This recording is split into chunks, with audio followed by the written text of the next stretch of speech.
آپ صلی اللہ علیہ وسلم کا گزر دو قبروں کے پاس سے ہوا. آپ صلی اللہ علیہ وسلم نے ارشاد فرمایا کہ ان دونوں کو عذاب قبر ہو رہا ہے. آپ بتاؤ عذاب قبر کیا معمولی چیز ہے؟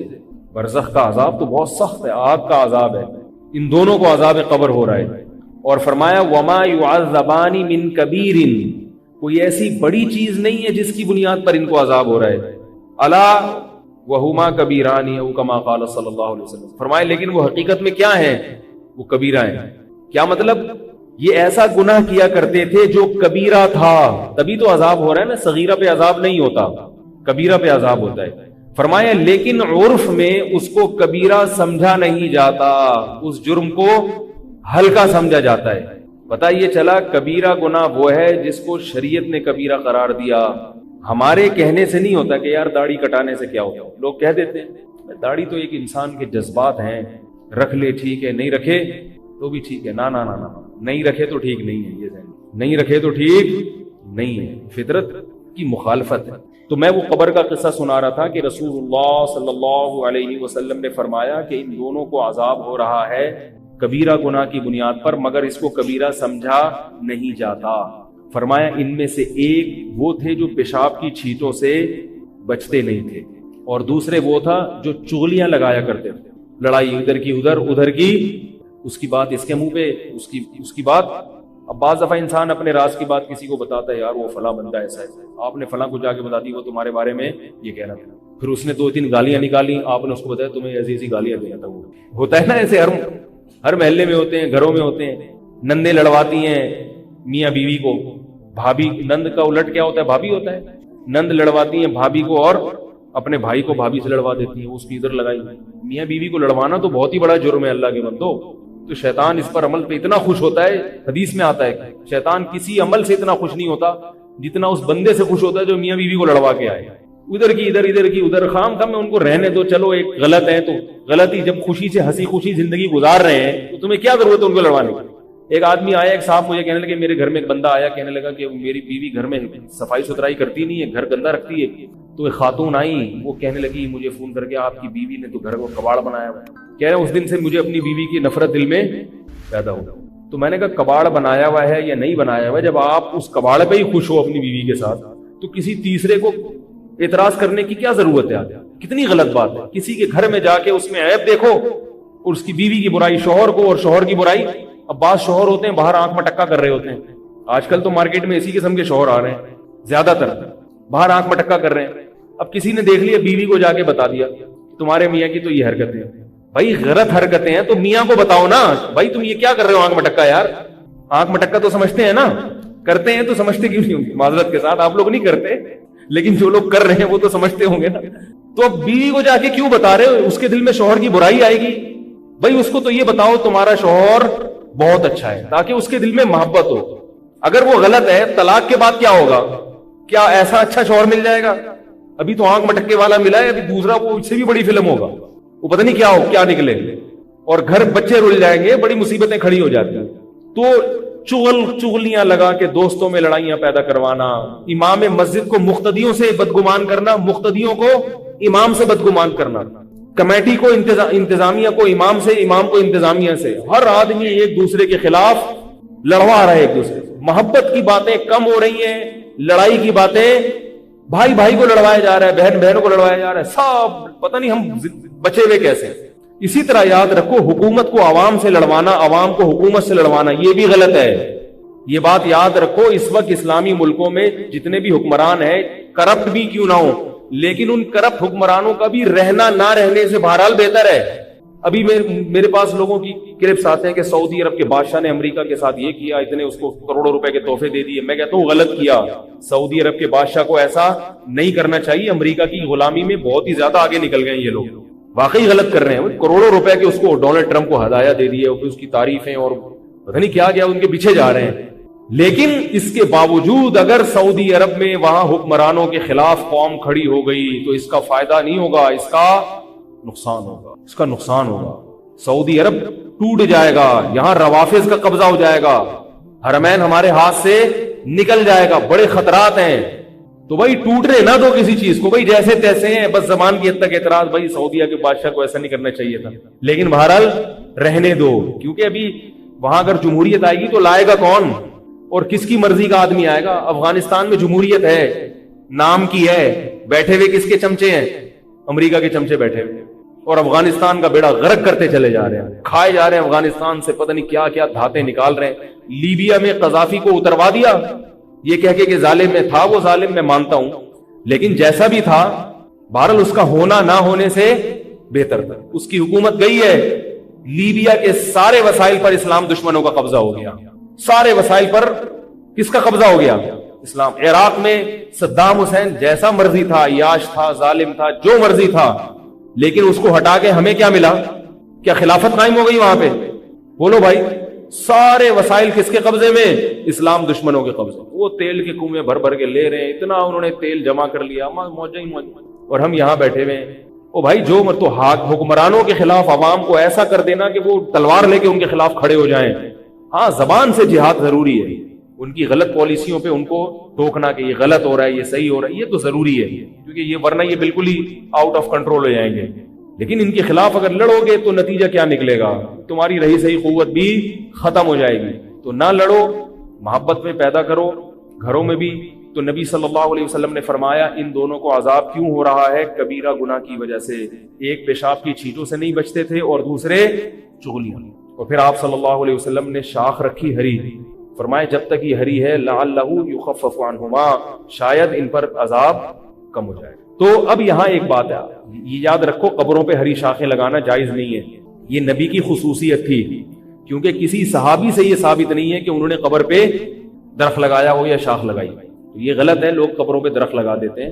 درخت لگائیں گلی محلے میں جہاں پبلک ہوتی ہے، مردے پبلک کے حکم سے خارج ہو گئے۔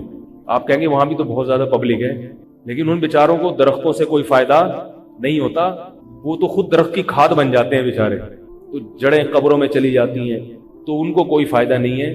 بلکہ اور یہ قبرستان میں درخت لگانے کا ایک نقصان یہ ہوتا ہے کہ سارے ہیروئن کی چرسیوں کو وہاں چھپنے کی جگہ میں، سارے زانی وہاں پہنچ جاتے ہیں، سارے عامل اور جادوگر وہاں پہنچ جاتے ہیں۔ تو اب آپ جا کے دیکھو یہ اتنے گھنے قبرستان ہیں کہ اس میں مردوں کو تو کوئی فائدہ نہیں ہو رہا، مردہ تو قبر کے اندر ہے نا، اس کو تو ایئر کنڈیشن بھی لگا دو بیچارہ، اس کے لیے تو یہ دنیا ختم ہو گئی اس کا، بلکہ مردوں کو نحوست ہو رہی ہوگی ان کی، جو وہاں پر جو غلط حرکتیں ہو رہی ہیں اس کی نحوست شاید مردوں کو نقصان نہ پہنچا رہی ہو۔ تو اس لیے درخت لگاؤ، زندوں کو ضرورت ہے بھائی درختوں کی، مردوں کو درختوں کی ضرورت بولو بھائی نہیں، زندہ کو ضرورت ہے درخت کی، تاکہ وہ تھوڑے دن اور زندہ رہ سکے۔ تو دوسرا انہوں نے کیا، پیشاب کی چھینٹوں سے نہیں بچتے تھے۔ یہاں میں ایک تھوڑا سا مسئلہ بتا دوں، وہمی لوگ بہت ہوتے ہیں، اب وہمی یہ حدیث سن کے پیشاب کرنا ہی چھوڑ دیں گے، حقیقت بتا رہا ہوں یار، چھینٹنا پڑ جائے۔ تو حدیث کا مطلب فقہا سے سمجھنا چاہیے، فقہا سے۔ فقہا کہتے ہیں پیشاب کی جو بہت باریک باریک چھینٹیں ہوتی ہیں وہ معاف ہیں، یہاں وہ چھینٹیں مراد ہیں جو بالکل موٹی موٹی چھینٹیں ہوں، اور چونکہ ان کی عادت تھی کہ وہ بچا نہیں کرتے تھے، تو جب بار بار چھینٹیں پڑتی ہیں بار بار، تو کپڑا اتنا ناپاک ہو جاتا ہے کہ جس سے پھر نماز نہیں ہوتی، پھر نماز نہیں ہوگی تو یہ کبیرہ گناہ بن جائے گا کہ نہیں بن جائے گا؟ باقی بہت باریک باریک اگر چھینٹیں پڑ گئی ہیں تو وہ معاف ہیں، ان میں نہ پڑا کریں۔ حضرت زین العابدین جو تھے نا، مشہور امام گزرے حضرت امام زین العابدین اہل بیت کے، وہ کیا کیا کرتے تھے جب انہوں نے پیشاب کے بارے میں حدیثیں سنی؟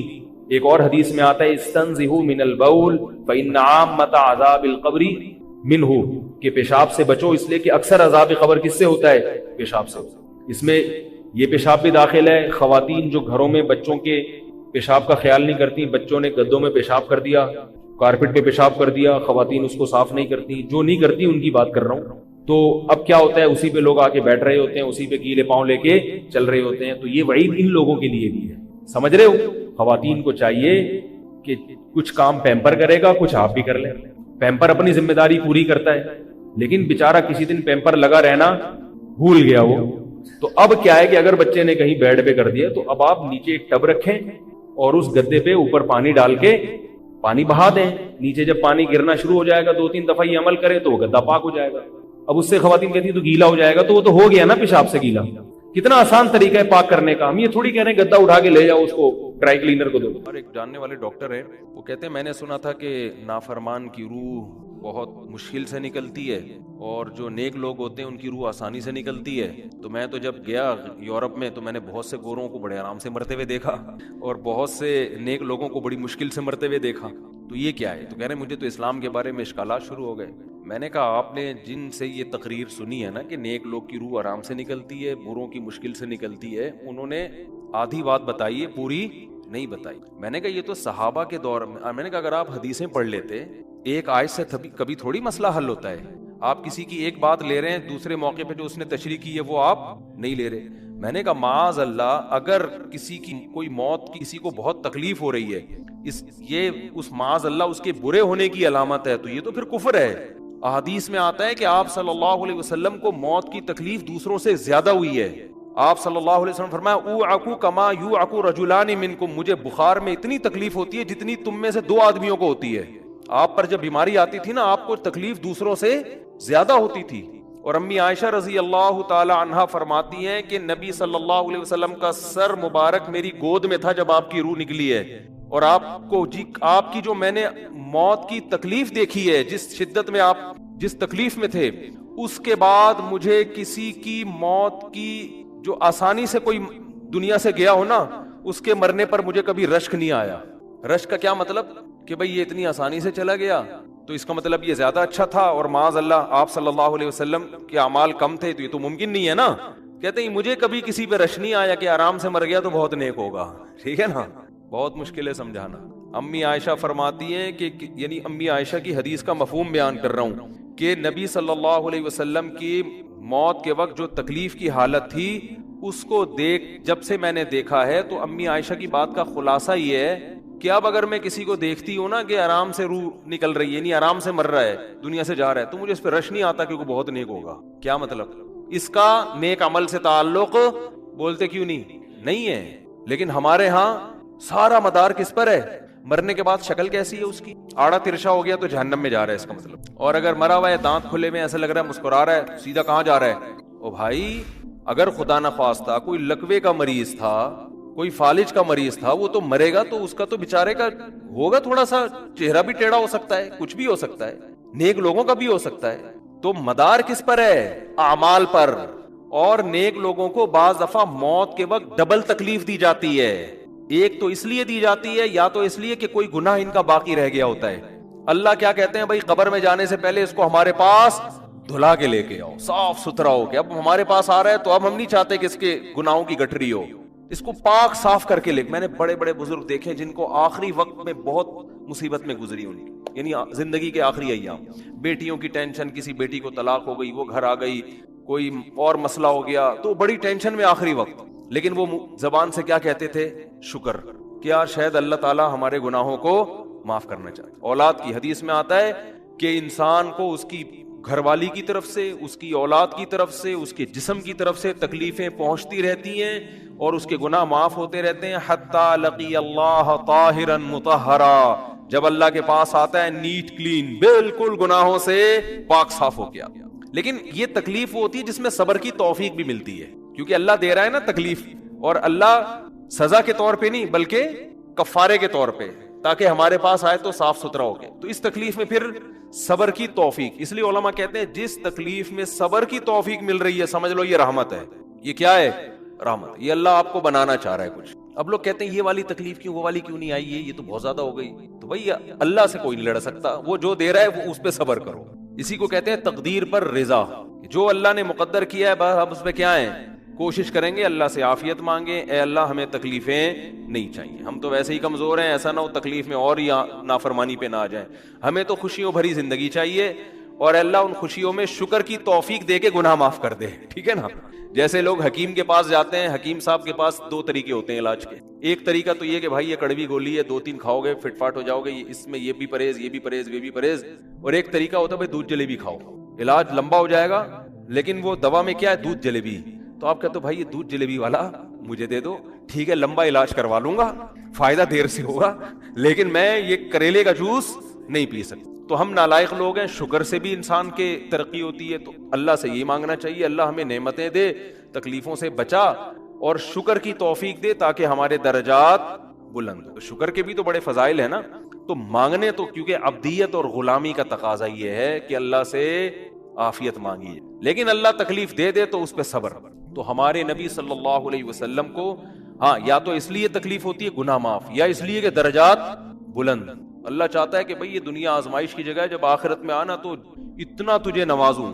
تو ہمارے نبی صلی اللہ علیہ وسلم جنت میں آخرت میں سب سے اعلیٰ مقام کس کا ہوگا؟ سید الانبیاء محمد صلی اللہ علیہ وسلم, حضرت آدم سے بھی زیادہ, نوح علیہ السلام سے بھی زیادہ. تو اللہ نے فرمایا کہ آپ کو پروٹوکول دینے کے لیے آخری جو اب آپ کا آخرت کا سفر ہے نا, اس میں مادی تکلیف آپ کو دوسروں سے زیادہ دی جائے گی. یہی وجہ ہے کہ حضرت فاطمہ رضی اللہ تعالی عنہا آپ کی شہیدی بیٹی, جب انہوں نے آپ صلی اللہ علیہ وسلم کی اس تکلیف کو دیکھا نا, جو موت کے وقت تکلیف تھی اور جو بخار کی شدت تھی, واہ کربا ابتا, فرماتی تھی ہائے میرے والد کا کرب. بہت زیادہ غمزدہ ہو گئی ان کو دیکھ کر کس قدر تکلیف میں ہے. تو آپ صلی اللہ علیہ وسلم نے فرمایا لا کربا علی ابیک بعد الیوم. کیسے تسلی کے جملے.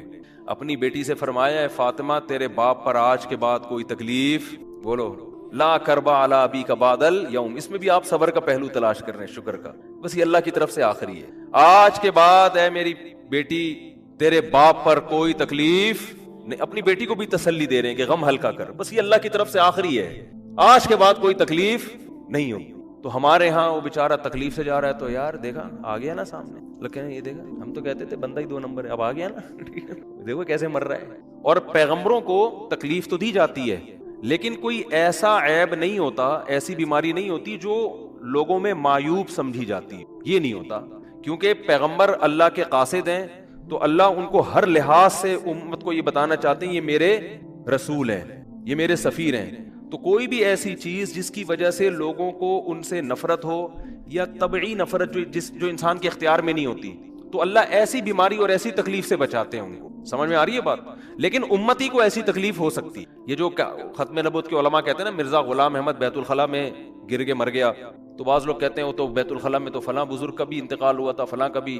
بزرگ کا ہو سکتا ہے, پیغمبر کا بیت الخلاء میں انتقال بولو نہیں ہو سکتا, کیونکہ پیغمبر کو اللہ ایسے عیب سے بچاتے ہیں جو انسانوں میں عیب سمجھے جاتے ہیں. لوگ کہتے ہیں نا یونیورسٹیوں میں دہریت پھیل رہی ہے, تو بھائی پھیلے گی, ان کو مذہب کے بارے میں کوئی ٹاپک ہی نہیں ہے, اور جو ٹاپک اسلامیات کا ہے وہ اتنا تھکا ہوا ہے کہ اس کو پڑھانے کی ضرورت بالکل بھی نہیں ہے. اس کو ویسے ہی نکال دینا چاہیے, وہ خامخواہ میں ایسی کچھ کھانے کی دعا اور چلنے کی دعا, یہ دو پڑوسیوں کے حقوق, یہ 2-4 چیزیں ہیں. جو قرآن کی جو روح ہے نا, جو قرآن کی تعلیمات آپ کی نیچر کو اپیل کرتی ہیں, ہلا دیتا ہے اندر سے, وہ آپ کی اسلامیات میں نہیں پڑھایا جاتا.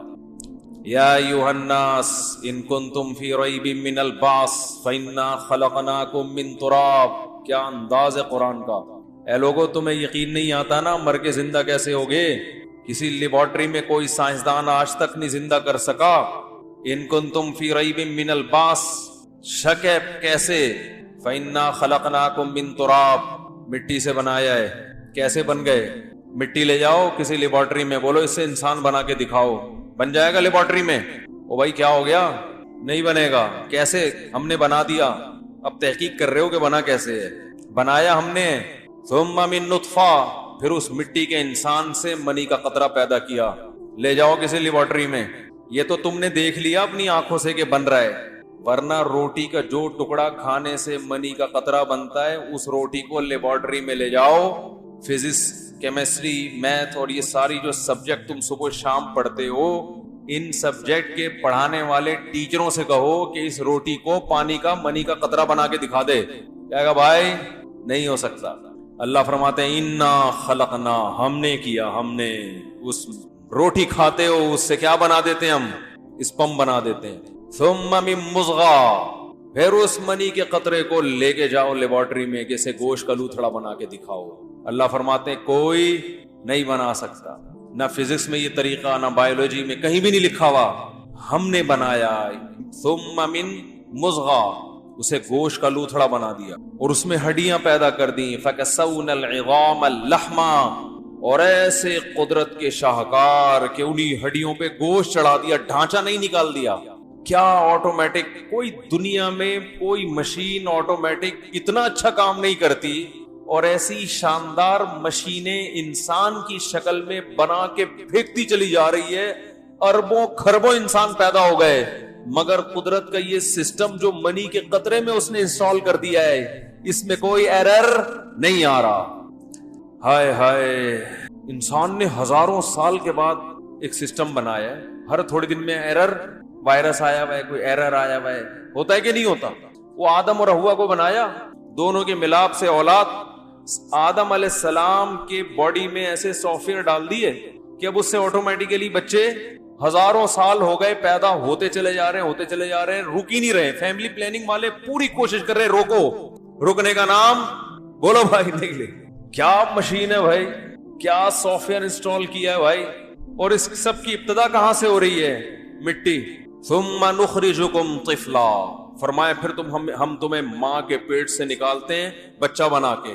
اس سے پہلے تم طفل نہیں تھے، طفل عربی میں بچے کو کہتے ہیں، اس سے پہلے کچھ بھی نہیں تھے، گوشت بدبودار سڑا ہوا. جب نکالتے ہیں بدبو نہیں ہوتی اس میں، کیا خوبصورت، سب پیار کر رہے ہوتے ہیں بچے کو، سب اٹھا رہے ہوتے ہیں گود میں. تو اللہ فرماتے ہیں انا خلقنا، یہ کام کس نے کیا ہے؟ یہ ٹاپک اسلامیات میں بولو بھائی نہیں پڑھا ہے. پڑوسیوں کے حقوق، کھانا کھانے کی دعا، وہ بھی اسلام کا حصہ ہے. وہ پہلے تو یہ ہے بھائی، اصل تو آخرت پر ایمان ہے. جس کا آخرت پر یقین نہیں ہے 100 دفعہ بسم اللہ پڑھ لے، درود شریف پڑھ لے. سارا زور پھونکوں پہ لگا ہوا ہے. اسلام شروع روحانی علاج سے ہو رہا ہے، ختم کہاں ہو رہا ہے؟ روحانی علاج. ٹوپی ڈرامہ کیا، پھر روحانی علاج پہ آتا ہوں پھر جذباتی ہو جاتا ہوں، کیونکہ ان لوگوں نے بہت الو بنایا ہوا ہے. تو اللہ فرماتے ہیں کہ پھر منہا خلقناکم، اسی مٹی سے بناتے ہیں، وفیہا نعیدکم، پھر تم چلتے پھرتے، یہ ستار بھائی، یہ وسیم بھائی، یہ چودھری صاحب، یہ ایس ایچ او صاحب، یہ ڈی ایس پی صاحب، کوئی سوچ سکتا ہے ڈی ایس پی صاحب پھر مٹی بن جائیں گے؟ ہے بھائی. فرمایا پھر ہماری قدرت کے خزانے، قدرت کے جو کلاکاریاں ہیں وہ حرکت میں آتی ہیں، اور یہ ڈی ایس پی صاحب، ایس ایچ او صاحب، صدر صاحب، بریگیڈیئر صاحب، وفیہا نعیدکم، اسی مٹی میں تحلیل کر دیا. چکر چلا رہے ہیں، گھوم رہے ہیں، بنے مٹی سے، گئے کہاں؟ مٹی میں. تو اللہ فرماتے ہیں اگر تمہیں شک ہے نا، وَمِنْهَا نُخْرِجُكُمْ، 2 دفعہ تم نے دیکھ لیا مٹی سے بن کے مٹی میں تحلیل، 1 دفعہ تم نے دیکھا نہیں ہے. عقل مند ہوگا تو میرے کہنے سے مان لے گا. مِنْهَا نُخْرِجُكُمْ، دوبارہ ریورس کر دوں گا اسی مٹی کو، دوبارہ ریورس کر دوں گا، کوئی مشکل میرے لیے نہیں ہے. کیا انداز ہے اللہ کا، دیکھو. یا ایھا الناس، ہے لوگو، ان کنتم فی ریب من البعث، تمہیں یقین نہیں آتا نا تو دیکھو نا ہماری قدرت پہ کیسے ہم نے کیا ہے. جو یہ کچھ کر سکتا ہے وہ کیوں نہیں کر سکتا؟ دیکھو موت کے بعد دوبارہ زندگی ہے، اس کی دلیل یہ نہیں ہے کہ اللہ نے پہلی دفعہ پیدا کیا، یہ دلیل نہیں ہے. دلیل یہ ہے کہ اللہ کے بھیجے ہوئے پیغمبروں نے ہمیں خبر دی ہے اللہ کی طرف سے. سچے آدمی کی خبر بھی کیا ہوتی ہے؟ دلیل. یہ بڑی ٹیکنیکل بات ہے، اس کو سمجھیں. دیکھو میں نے کہا کہ فلاں نے چوری کی ہے، فلاں نے کیا کیا ہے؟ چوری کی. عدالت مجھ سے کہے گی گواہ پیش کرو، میں نے 2 گواہ پیش کر دیے. عدالت کہے گی اس کی کیا دلیل ہے کہ یہ گواہ سچے ہیں؟ ہے بھائی، یہ تو تمہارے ماموں لگتے ہیں، یہ تو تمہارے چاچو لگتے ہیں، تو تمہارے حق میں گواہی دیں گے. میں نے ثابت کر دیا بھائی، 10 گواہ اور پیش کر دیے کہ یہ دونوں کیا ہیں؟ سچے ہیں. یہ 2 گواہ، 10 گواہ ان 2 گواہوں پہ پیش کر دیے کہ یہ کیا ہیں؟ یہ جھوٹ نہیں بولتے. تو اب عدالت ان دونوں کی گواہی کو دلیل قرار دے کر چور کا ہاتھ کاٹنے کا یا اسے سزا دینے کا حکم دے گی نا. چور کہے گا میں نے چوری کی، اس کی دلیل کیا ہے، تو عدالت کیا کہے گی؟ گواہی، خبر، قابل اعتماد لوگوں نے خبر دی ہے کہ چوری کس نے کی ہے؟ آپ نے. تو پتہ یہ چلا کہ خبر یہ بھی خود ایک کیا ہوتی ہے؟ ارے بول لو نا، کیا مسئلہ جا رہا ہے یار. دلیل ہوتی ہے نا خبر بھی، بشرطے کہ خبر دینے والے کا سچا ہونا ثابت ہو جائے. اور سچا ہونا ثابت کیسے ہوتا ہے؟ اس کا اپنا مفاد نہ ہو، اس کو خبر دینے میں الٹا نقصان ہو، بعض دفعہ فائدے کے بجائے کیا ہو رہا ہو. پھر تو کوئی جھوٹی خبر تو وہی دے گا نا جس کا اپنا مفاد ہو، وہ خبر دے کے چوڑے میں آ رہا ہو. تو نبی نے ہمیں خبر دی ہے کہ موت کے بعد دوبارہ زندگی، اور نبی کے ساتھ اللہ نے پہلے خبر دی ہے کہ موت کے بعد دوبارہ زندگی. اور ان دونوں خبروں کے سچا ہونے کی ہمارے پاس الگ سے دلائل موجود ہیں. تو یہ دلیل سے ثابت ہوتا ہے، خبر سے. اب مسئلہ یہ ہے کہ قرآن جو یہ کہہ رہا ہے کہ ہم نے تمہیں مٹی سے بنایا، پھر پانی سے بنایا، پھر ایسے، پھر یہ کیوں؟ یہ دلیل نہیں ہے بھائی. جس نے ایک عجیب کام کیا ہو تو ضروری تو نہیں کہ دوبارہ بھی وہ کچھ کرے. یار کیا کیسے سمجھائیں بھائی، کیا ہو گیا؟ ایک سائنسدان نے عجیب و غریب روبوٹ بنا لیا. آپ نے دعویٰ کیا کہ یہ سائنسدان اس روبوٹ کو توڑ کے دوبارہ بنائے گا. اگلا پوچھتا ہے دلیل کیا ہے, تو آپ دلیل یہ دیتے ہیں کہ جو پہلی دفعہ اتنا اچھا روبوٹ بنایا کیا دوسری دفعہ نہیں بنا سکتا؟ تو وہ جواب میں کہے گا بنا سکتا ہے یہ تو ہم مانتے ہیں, لیکن بنائے گا بھی. یہ تو وہ خود بتا دے کہ میں بناؤں گا تو ہم مانیں گے, نہیں بتائے تو ہم نہیں مانیں. تو قرآن جو دلائل دے رہا ہے نا کہ پہلی دفعہ ہم نے تمہیں پیدا کیا, دوسری دفعہ پیدا کی, یہ دلیل نہیں ہے. دلیل تو قرآن کا یہ دعویٰ ہے کہ ہم تمہیں پیدا کریں گے. تو یہ پھر قرآن یہ دلائل کیوں دے رہا ہے جب یہ دلیل نہیں ہے؟ تو یہ اس لیے دے رہا ہے کہ بعض دفعہ جب دعویٰ کیا جاتا ہے تو دعویٰ ایسا ہوتا ہے جو ہماری مینٹل اپروچ سے اوپر کی چیز ہوتی ہے. عقل اس کو بعید سمجھ رہی ہوتی ہے کہ یہ ممکن نہیں ہے. مثلا یہی ہم چور والے واقعے کی طرف آتے ہیں. میں نے 2 گواہوں سے ثابت کیا کہ اس بندے نے کیا کی ہے, چوری. جج کہے گا گواہ تو سچ بول رہے ہیں, لیکن چور کہے گا کہ جج صاحب میرے جیسا عزت دار آدمی جس کی کبھی تہجد قضا نہیں ہوئی, کیا کامن سینس اس بات کو تسلیم کرتی ہے کہ ایسا آدمی چور ہو سکتا ہے؟ یہ عقل میں نہیں آتا. تو جج تھوڑی دیر کے لیے ہل جائے گا نا. آپ نہیں ہل رہے تو جج کہاں سے ہلے گا؟ ایک آدمی نے یوں ہی کیا ہے, بس خود تو ہلیں تاکہ جج بھی ہلے. بھائی جج چور نے یہ دعویٰ کیا کہ جناب میں محلے کا عزت دار آدمی ہوں, میرے پاس ویسے بھی اچھی خاصی دولت ہے, مسجد سے چپل چوری کرنا یہ میرے جیسے خاندان کے لوگوں پر سوٹ نہیں کرتا.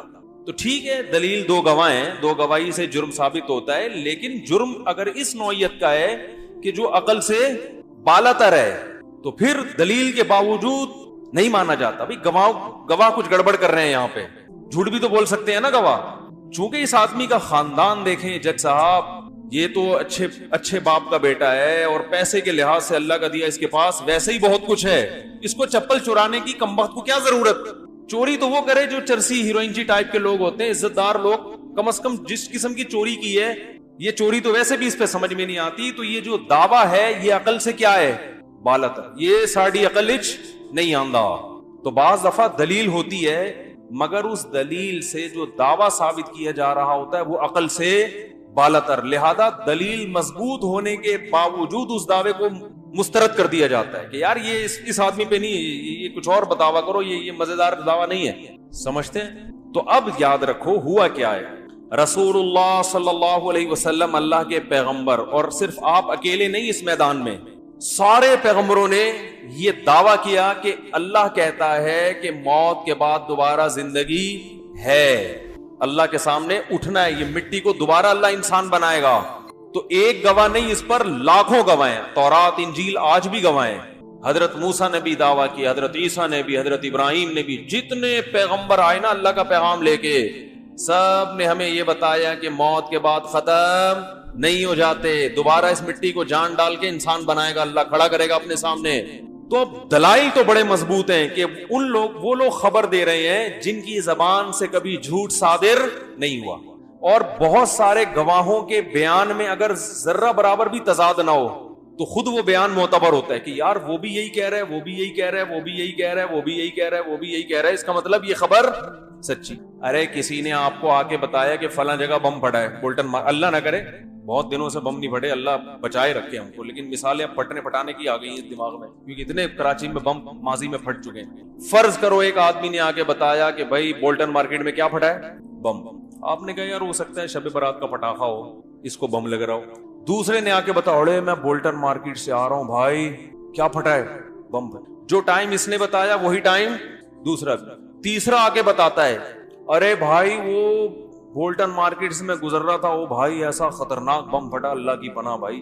ٹائم وہ بھی سیم بتا رہا ہے. 4 5 6 10 20 آدمی جب بتائیں گے آپ کو تو یہ کتنے بڑے جھوٹے کیوں نہ ہو, پھر بھی آپ ان کی بات پر یقین کرنے پر مجبور, چاہے یہ کتنے بڑے جھوٹے کیوں نہ ہو. اس لیے کہ بھائی ایک ہی ٹائم پہ اتنے سارے لوگ مل کے, جبکہ لوکیشن بھی ایک, ٹائم بھی ایک, اور واقعہ بھی ایک بیان کر رہے ہیں, یہ اس کی علامت ہے کہ یہ جھوٹ نہیں ہے. جھوٹ ہوتا تو نا, یا تو ان کی پہلے سے آپس میں کوئی میٹنگ ہوئی ہوتی کہ ہم سب نے مل جل کے, اور میٹنگ بھی آپس میں نہیں ہے, مختلف جگہوں کے رہنے والے ہیں یہ. تو پھر اگر سیم خبر سب بیان کر رہے ہیں تو جھوٹے بھی ہوں تو وہ خبر کیا ہوتی ہے, سچی.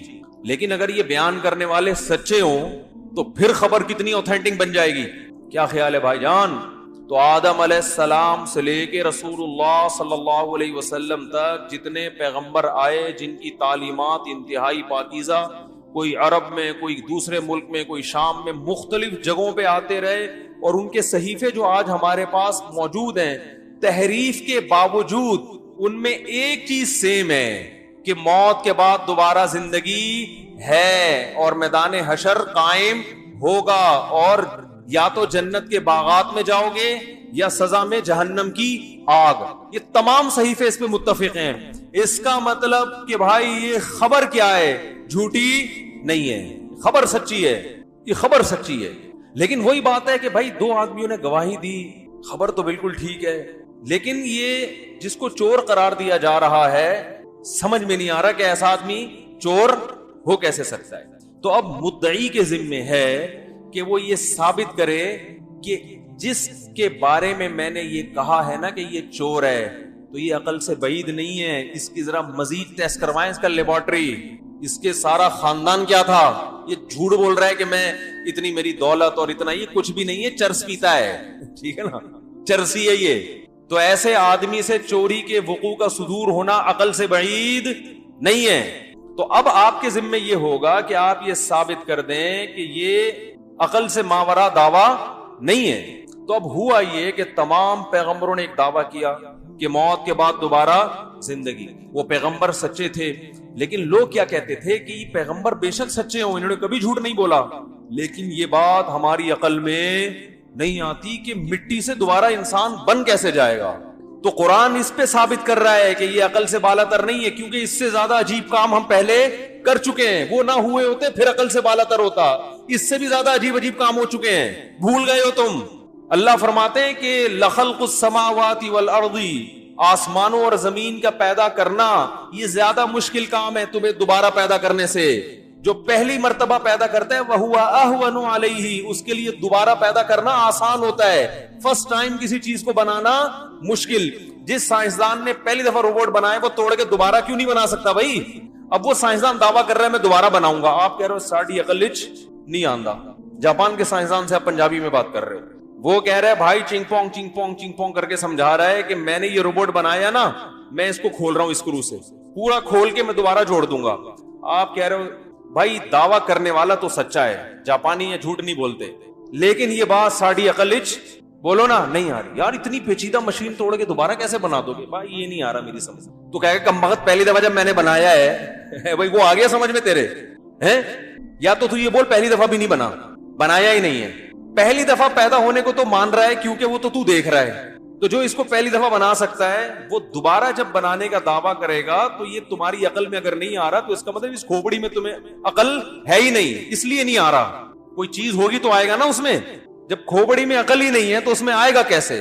تو اللہ یہی بتاتے ہیں کہ تم جو کہتے ہو نا یہ مردے مٹیوں کے گل سڑ کے ختم اور یہ کوئی کھاد بن جاتا ہے، کوئی پودوں کی کھاد بن جائے، کوئی جانوروں کی خوراک بن گیا، یہ دوبارہ وسیم بھائی کیسے زندہ ہوں گے، ستار بھائی کیسے زندہ ہوں گے، اور سلیم کباڑیا مر کے ختم، ہڈیاں بوسیدہ ختم، کیسے زندہ ہوگا؟ اللہ کہتے ہیں فرسٹ ٹائم کیسے ہو گئے؟ یہ جو اربوں انسان دنیا میں پھیل گئے اتنے پیدا ہو کے، یہ کیا عقل میں آتا ہے؟ کتنا عجیب پروسیس ہے. ارے میں کہتا ہوں دیکھو ہم نے اپنی پیدائش تو بھول جاتے ہیں نا. اپنے بچوں کی جب پیدائش ہوا کرے نا اور ماں کی چھاتیوں میں دودھ آ جائے فوراً، خدا کی قسم یہ اتنی عجیب دلیل ہے کہ کوئی ایسی ذات ہے جسے ایک ایک پل کی خبر ہے کہ کیا ہو رہا ہے، اور روٹی سے دودھ بنانا شروع کر دیتا ہے. وہ ماں روٹی کھا رہی ہے، جب تک اسے پریگننسی نہیں ہوتی روٹی کھائے گی، ماں کا بلڈ بنے گا اور کچھ بھی نہیں. جہاں پریگننسی ہوئی اسی روٹی سے بچے کی ٹانگیں، آنکھ، ناک، کان، دل، دماغ، جگر. یہ روٹی کو بنا کے دکھاؤ، کسی لیبارٹری میں لے جاؤ، اس روٹی سے دل بناؤ. کیا سسٹم ہے بھائی! اور وہ بنتا بنتا بنتا جیسے ہی بچہ پیدا ہوگا، اب روٹی کو اتنی عقل ہے کہ فوراً اس سے دودھ بنانا ہے. جیسی ماں ایک روٹی کھائے گی نا فوراً چھاتیوں میں دودھ بھر جاتا ہے. کیا جب چاہتا ہے روٹی سے آنکھ پیدا کر دیتا ہے، جب چاہتا ہے روٹی سے دانت بنا دیتا ہے، جب چاہتا ہے اسی گندم سے خون بنا دیتا ہے، جب چاہتا ہے اسی گندم سے دودھ بنا دیتا ہے اور دودھ کو چھاتیوں میں پہنچا دیتا ہے. اور اس روٹی سے جو بچے کا دماغ بنایا اس اللہ نے، اس دماغ میں کچھ بھی نہیں ہے، صرف یہ ہے کہ مجھے دودھ کہاں سے ملے گا. یہ اسی روٹی سے اس نے اس دماغ میں ڈال دیا. بچہ پیدا ہوتا ہی ماں کی چھاتیوں کی طرف لپکتا ہے، دودھ پینا شروع کر دیتا ہے. او بھائی یہ ان میں سے کوئی بھی چیز ایسی نہیں ہے جو عقل میں آ جائے آرام سے. اللہ فرماتے ہیں پھر بھی تم دیکھ کے مان رہے ہو, تو اس میں کیا جا رہا ہے کہ میں دوبارہ بولوں گا زندہ ہو جاؤ تو زندہ ہو جاؤ, اس میں کیا جا رہا ہے؟ کتنا ٹائم لگے گا مجھے؟ بہت مشکل ہے بات سمجھانا, بہت مشکل ہے. انسان کا بچہ بننا دنیا میں سب سے مشکل کام ہے. روٹی کھانا بہت آسان ہے, ابھی دیکھو کھانے لگے گا نا فوراً کھا لیں گے. روٹی کے بارے میں غور کرنا جو ہے نا کہ یہ کر کیا رہی ہے اندر جا کے, یہ غور کرنا بولتے کیوں نہیں, بہت مشکل. ڈاکٹر تو غور کر لے گا لیکن وہ کسی اور اسٹائل سے غور کرے گا. روٹی میں کتنے کاربوہائیڈریٹ ہیں اور کتنا وہ نشاستہ, اور روٹی کیا, یہ نہیں. قدرت کی شاہکار اور قدرت کے کمالات کو سوچنے کے لیے سائنسدان بھی تیار نہیں ہے. اس کو صرف کھانے سے مطلب اور ریسرچ سے مطلب. اس کی ریسرچ کا دائرہ کار یہاں تک ہے, بنانے والے پہ ریسرچ نہیں کرے گا. بنانے والے سے غرض ہی نہیں, بلکہ اس پہ الٹا بحث کرے گا کوئی بنانے والا ہے بھی کہ نہیں ہے. تبھی تو الٹے لٹکے ہوئے ہوں گے آخرت میں. لوگ ہمیں کہتے ہیں سائنسدان اتنی انسانوں کی خدمت کر رہے ہیں, آپ ان کو کہتے ہو آخرت میں لٹکے ہوئے ہوں گے. تو میں ان سے کہتا ہوں میری خدمت کر رہے ہیں تو میری تو کوشش ہوگی کہ نہ لٹکے, لیکن جو لٹکانے والا ہے اس کے لیے بولو بھائی کچھ بھی نہیں کر رہے. صحیح ہے نا؟ نہیں آ رہی سمجھ میں بھائی. لٹکائے گا تو اللہ نا, تو اللہ کہے میرے لیے تو, میرا تو انکار کر کے آئے ہو کم وقتو, تو مجھ سے کیا مانگ رہے ہو؟ جنت جہنم تو اللہ کی بنائی ہوئی ہے, تو جو اللہ کے لیے کچھ کرے گا تو اللہ دے گا, جو نہیں کرے گا تو اللہ کہے گا بھائی تم نے جس کے لیے کیا اس نے پیسے دے دیے نا, عزت دے دی, نوبل انعام دے دیا, نوبل پرائز مل گیا, جاؤ عیش کرو, مجھ سے کیا مانگنے آئے ہو؟ کیا ہو گیا بھائی؟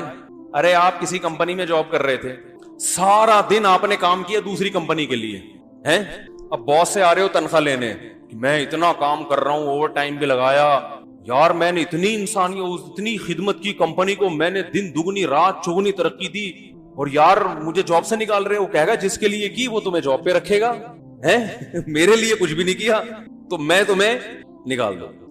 کام اس کے لیے کیا ہے اور تنخواہ بولو نا مجھ سے مانگ رہے ہو. دنیا میں کہیں ایسا ہوتا ہے؟ ارے وسیم بھائی کی خدمت کی, پیسے سلیم سے مانگ رہے ہیں, دے گا سلیم؟ ہے بھائی کوئی سلیم بھائی بیٹھے ہوئے ہیں تو بتائیں, کوئی ہے سلیم بھائی؟ ان سے ڈائریکٹ پوچھتا ہوں, ایسا نا وہ دے دیں پھر سارا بیان کا بیڑا ہی غرق ہو جائے, وہ کہیں میں تو دے دوں گا. تو جو اللہ کے انکار کر رہے ہیں, فزکس, کیمسٹری, بایولوجی, بس میڈیکل سائنس اور خلاؤں میں سیارے بھیجے جا رہے ہیں, اسی کو انسان نے سب کچھ سمجھ لیا ہے. تو اللہ تو سب سے پہلے کہے گا کہ کائنات تو مسخر میں نے کی نا تمہارے لیے, میں نے کی, تو میں کہاں ہوں اس پوری تحقیق میں, مجھے تو اپنی ڈکشنری سے نکال دیا. اس لیے مرنے کے بعد میرے بھائی کوئی فزکس کیمسٹری کی کتاب آپ کے ساتھ قبر میں نہیں جاتی. سب پروفیسر سارے وہی مٹی, پھر اللہ زندہ کرے گا. اور اللہ کیا فرماتے جب مرنے کے بعد آتے ہو نا, فرمایا کہ وَلَقَدْ جِئْتُمُونَا فُرَادَا كَمَا خَلَقْنَاكُمْ أَوَّلَ مَرَّةٍ, اسی طرح اکیلے آ گئے جیسے پیدا اکیلے ہوئے تھے, بنانے میں میرے ساتھ کوئی شریک نہیں تھا. آج قبر میں آئے بھی کیسے ہو؟ کلے اکیلے بھی. سارے شاگرد اور وہ جتنے نعرے لگانے والے, نوبل انعام دینے والے کہاں رہ گئے؟ پیچھے. تو اب بتا میرے لیے تو نے کیا کیا؟